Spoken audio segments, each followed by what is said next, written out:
Alright guys, Manchester City have just beaten Manchester United by 6 goals to 3 in a goal-filled game. I think that's one thing for certain, but a game that was over at half-time at the same time.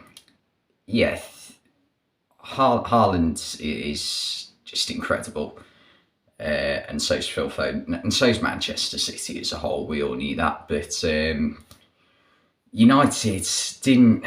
They needed to have a go a bit more. They didn't have enough going forward, and I've seen already a lot of people saying, "How can you drop Ronaldo in a game like this? Ronaldo's not good enough anymore. Accept it. Move on." Yeah, they. I don't know if it was the players weren't good enough, or I wouldn't have thought so because they've put in some good performances recently, winning 4 games in a row in the Premier League.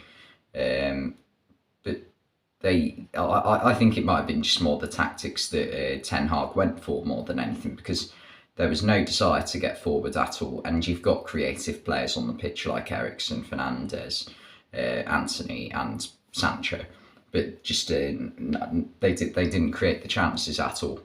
But City just absolutely phenomenal. The first goal really well created, pulled back to Foden. The second one, brilliant header from Haaland, did well to get up that well.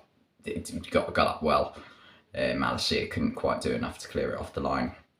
But United were in trouble from the very first 2 minutes when Diogo Dalot got booked, because it just meant that City had the licence just to attack United down that left-hand side and not have to, and have it in their heads that if Dalot makes one false move, the United are down to 10 men.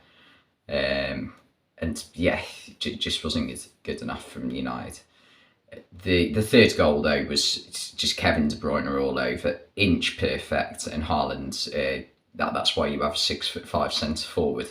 Did brilliant to manage to poke it home, and Foden grabbed the fourth before half time. And yeah, it was absolutely game over at half time. No coming back for Man United.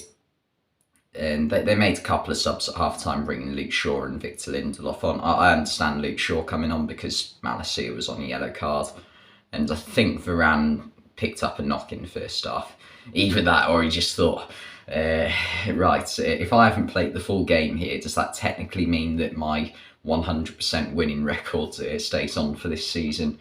But no, I don't think that counts. I think that run for Varane is probably over now. But yeah, it is something worth pointing out that United have been 4-0 down at half-time twice now this season. They also did it to Liverpool at Old Trafford last season as well. So yeah, that's not great, but I think it might just be one of them for United where it's like, okay, we went with the wrong style of play today, just move on from it. Like, no one's expecting United to beat Man City at the Etihad right now. United, although they've been on a very good run recently, they're still very much in a phase of,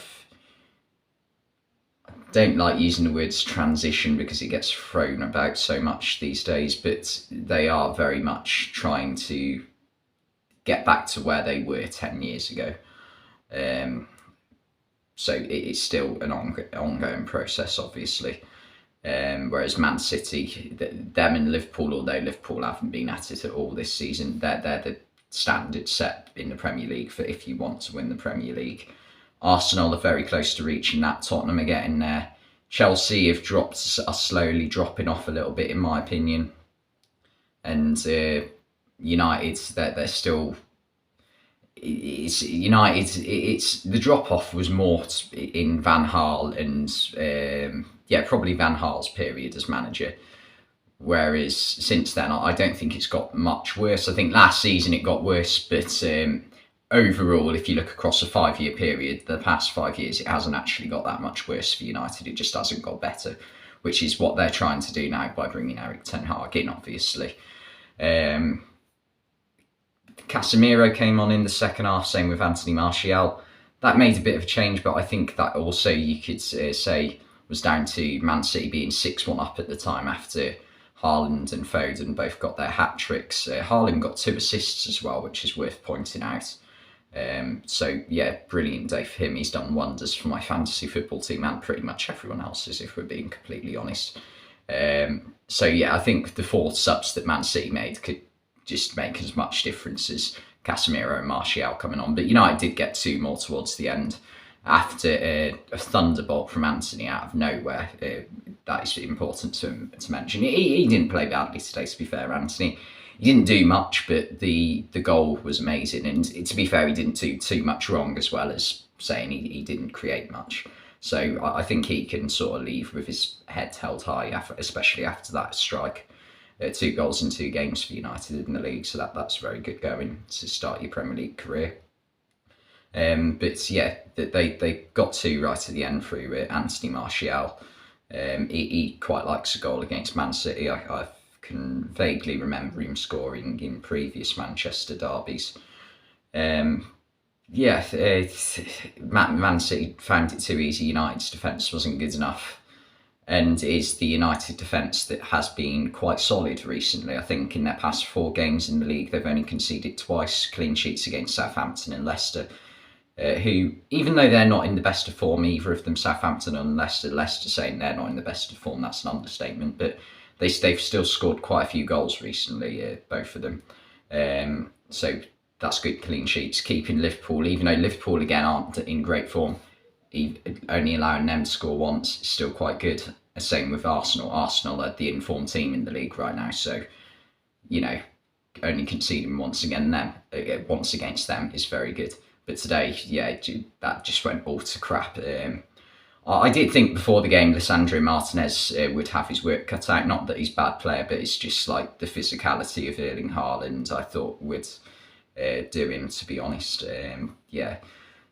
But yeah, City, they're still closely tailing Arsenal, only a point behind United. It's a bit of a setback, but they've been in good form recently. But anyway, thanks for watching this video, and I'll see you next time.